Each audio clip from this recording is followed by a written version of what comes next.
I own 6 of the most popular Jean Paul Gaultier fragrances, and in this video, I'm going to be ranking all of them from worst all the way to best.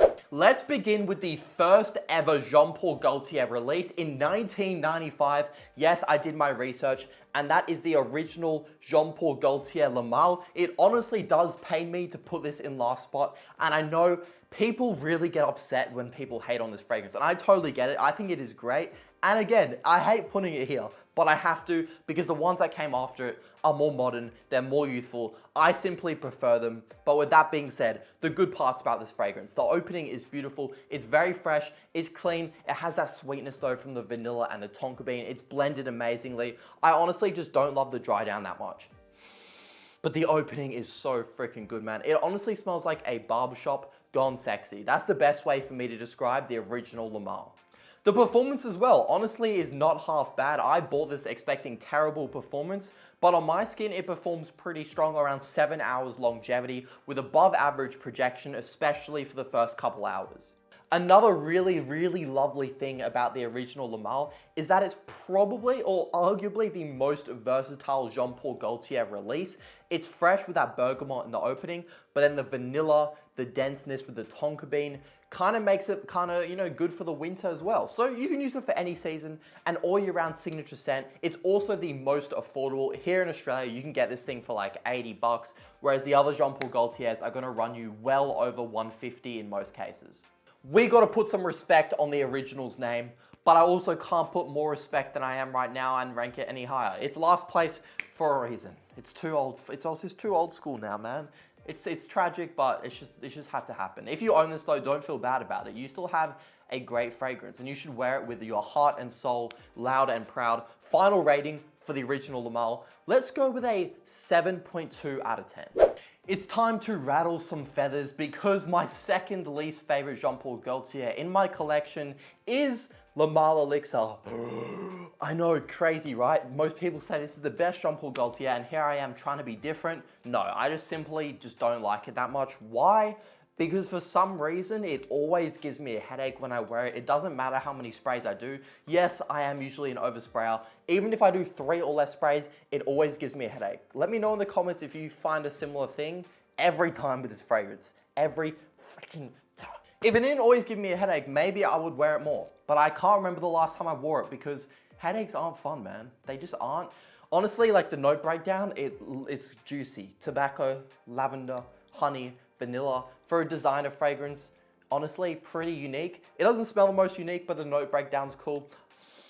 I like the blend, I like the honey, I like the tobacco. I should like it more, I just don't. I'm just not drawn to it, especially the opening, not a big fan. The dry down though, it becomes really vanilla heavy, and the scent trail it leaves is magnifique. I have a friend that wears this from time to time when we go out and stuff, and honestly, like, it makes me question some things. That's how good the scent trail is.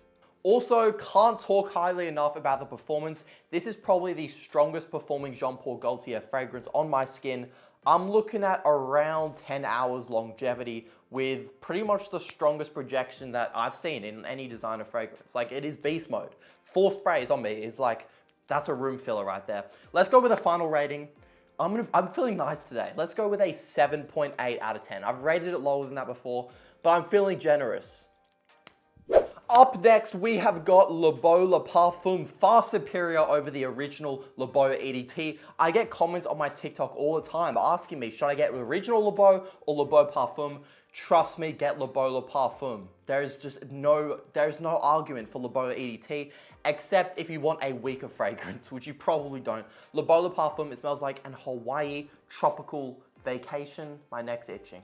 The neck itch is gone, but my love for this fragrance has not. Coconut, pineapple, tonka bean. It smells beautiful. I really like it. The Jean Paul Gaultier line is so competitive because they are all so good. So it does pain me to put this low. I wish I could rank this #1, man. In a lot of designer lines, this would be #1. It is that good. Performance is very strong, around 8 hours longevity with moderate projection. I just imagine wearing this going to Bali, drinking cocktails by the pool. It's nighttime, people are having fun, the DJ's blasting music. That is the vibe that this fragrance gives me. It also gives off like 7-Eleven Slurpee vibes too, which is kind of off topic, but it's like a mixture of those two.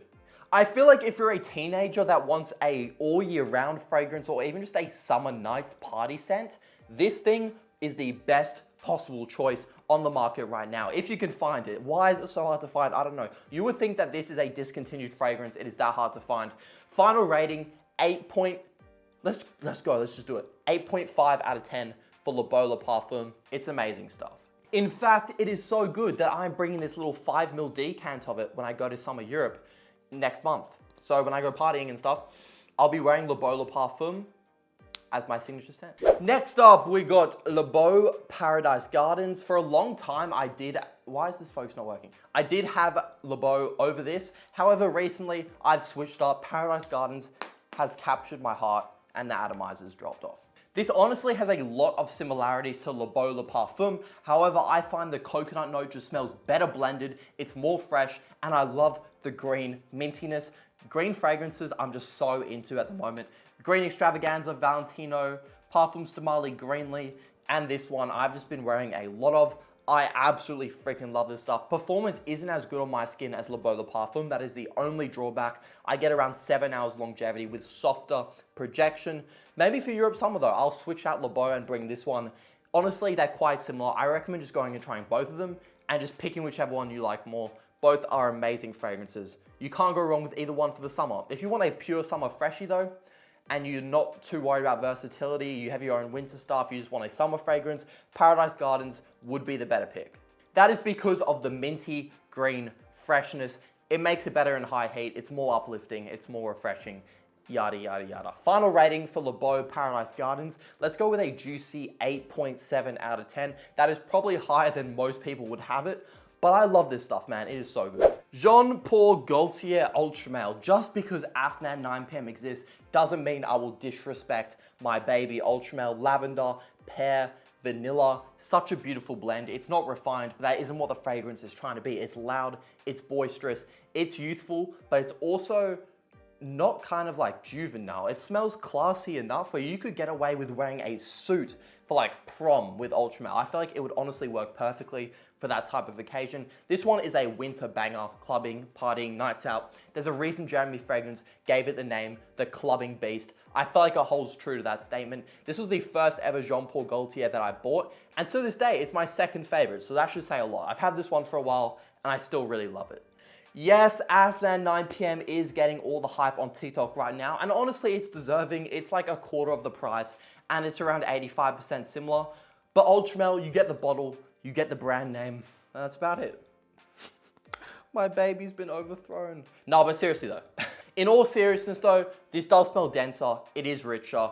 The notes, they're more prominent. It does smell higher quality. This one kind of has a more freshness to it, and it doesn't perform quite as long. This one, for me, is around 7 hours longevity, whereas Ultra Male is closest to 9. To be fair though, projection is about the same. I really hate talking about Afnan because it is such a good clone. However, if you have the money for it, I do always say to get the original, and I do think Ultra Male is still superior to Afnan 9 PM. Final rating for Ultra Male, I'm gonna give this one just a flat 9 out of 10. I really do think it deserves that high rating. It's an amazing fragrance. If you wanna be loud, if you wanna know that you smell the best anywhere you go, except maybe it's like an office meeting, get Ultra Male, it's fire. And last but not least, well, it is actually last, we have Male Parfum, the best Jean Paul Gaultier fragrance. I've gone through around 3 bottles of this. That is because I sell samples, but it is also so good that if someone went through 3 bottles legitimately, I wouldn't even be mad at it. Powdery, iris, but with the, you know, the known and loved Jean Paul Gaultier DNA, sweet, sexy, but it's just made more classy. The iris note, honestly, is a small change, but it's enough for it to smell like almost an entirely different fragrance in my opinion. This one for me isn't something I'd wear clubbing or partying, but maybe on a date night, maybe on a fancy dinner, this thing is definitely appropriate. Longevity on this fragrance is absolutely freaking awesome. It's around 10 hours, probably the longest lasting Jean Paul Gaultier alongside the Male Elixir. Truth be told, it doesn't project as loudly as a lot of the other ones like Beau, Ultra Male. It pretty much projects less than all of them except the original. However, it's strong enough where I wouldn't say it takes anything away from the greatness of the fragrance. I also think that this is the Jean Paul Gaultier that will age the best. I'm talking about in like 50 years, when all these new fragrances are released, I feel like people will still be coming back to this one and the original the most. I also feel like an older gentleman can wear this thing more than any of the other ones. Like this one, up until the age of like 40, someone could easily make this their signature scent. Whereas take like Male Elixir or Ultra Male, a 40-year-old wearing those two doesn't really make sense in my head. I'm gonna give this one a 9.5 out of 10. I truthfully believe that is the best rating for the Male Parfum. This one is not the most mass appealing because of that iris note. However, the people that get me, they get me. They'll be in the comments, they'll be backing this thing up. It is awesome, give it a chance. And I think this is honestly the one that everyone should try because it is the most interesting in my opinion. And I honestly think it is the one that you should buy if you like it because you probably won't get sick of this one as much as the other ones. I hope you guys enjoyed this video of me ranking all 6 of my JPG fragrances. JPG is probably the biggest and most hyped up brand in the world, so I hope this could help some of you out because I know a lot of you want to try them all, you want to buy at least one of them, and you just need a good buying guide, and I hope that this was a good buying guide for you. Like, subscribe, tick the bell for notifications. Catch you in the next video. JPG!